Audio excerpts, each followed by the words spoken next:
যাকাত ওই ব্যক্তিদের উপরে দেওয়া ফরজ যাদের সম্পদ আছে এবং নির্দিষ্ট পরিমাণ সম্পদ আছে, বেশি সম্পদ আছে।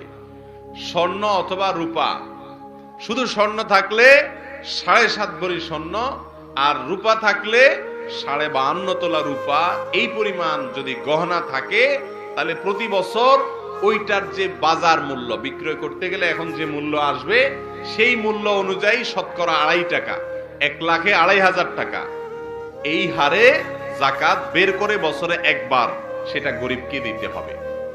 কথা কি বুঝাতে পারছি? আর যদি নগদ টাকা থাকে তাহলে ওই যে রূপা 52.5 তোলা রূপা কেনার জন্য যে টাকা দরকার হয়, সামান্য কিছু টাকা হলেই আজকাল হয়ে যায়, 50,000-ও কম সম্ভবত, এই টাকা হলেই 52.5 তোলা রূপা কেনা যায়। 52.5 তোলা রূপা কিনতে যে পরিমাণ টাকা লাগে, যখন যে বছর আপনার কাছে টাকা আছে বাজারে কি দাম আছে সেটা দেখে ওই পরিমাণ টাকা যদি আপনার ব্যাংকে থাকে অথবা কাউকে হাওলাত দিয়ে রাখছেন অথবা ক্যাশ আছে অথবা দোকানে মালের আকারে আছে, যেভাবেই হোক ওইটা সম্পদটা যদি আপনার কাছে থাকে, যাকাত দেওয়ার মতো সম্পদ, 1 বছরে একবার যাকাত দিতে হবে। বছরে কয়বার যাকাত দিতে হবে? অনেক মানুষ আছেন যে আমরা মনে করি গরিব, অথচ তার উপরে যাকাত ফরজ, কারণ 52.5 তোলা রূপার দাম সামান্য, এই টাকা আজকাল অনেকের কাছেই আছে। এই টাকা যদি 1 বছর থাকে তাহলে একবার যাকাত দিতে হয়। যাকাতটা আমাদের সমাজে খুব কম মানুষ আদায় করে, দিতে চায় না, মনে করে সম্পদ সব আমার, ভোগ করে। আসলে মরার সময় সব রাইখা কবরে চলে যায়, ঠিক না বে ঠিক?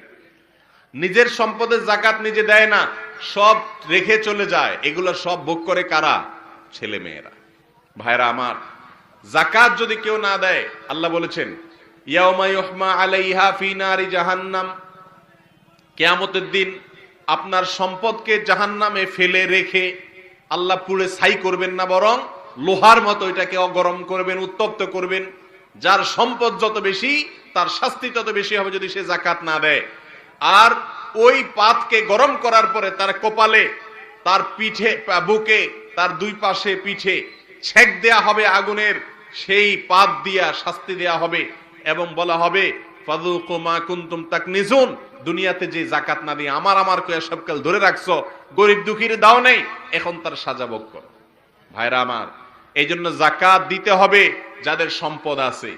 সম্পদ থাকলে হিসেব করে আলেমদের কাছে যা জিজ্ঞাসা করে আপনার সম্পদের যাকাত আসে কিনা, আসলে কত টাকা আসে, বছরে কখন আসে, হিসাব করে বের করে যাকাত দিয়ে দিবেন। আমাদের সমাজে বেশিরভাগ মানুষের জন্য যাকাত দেওয়াটা সহজ, বিশেষ করে সাধারণ মানুষ যারা আমরা মধ্যবিত্ত বা সাধারণ যাকাত আদায়কারী, অনেক বড় শিল্পপতি ব্যবসায়ী না, তাদের জন্য যাকাত দেওয়া একেবারে সহজ। কিভাবে সহজ আমি বলি। আমরা সারা বছরই আত্মীয় স্বজন, গরিব দুঃখী, আশপাশে পাড়া প্রতিবেশী, টুকটাক সবাইকে দেওয়া লাগে কি লাগে না? লাগে।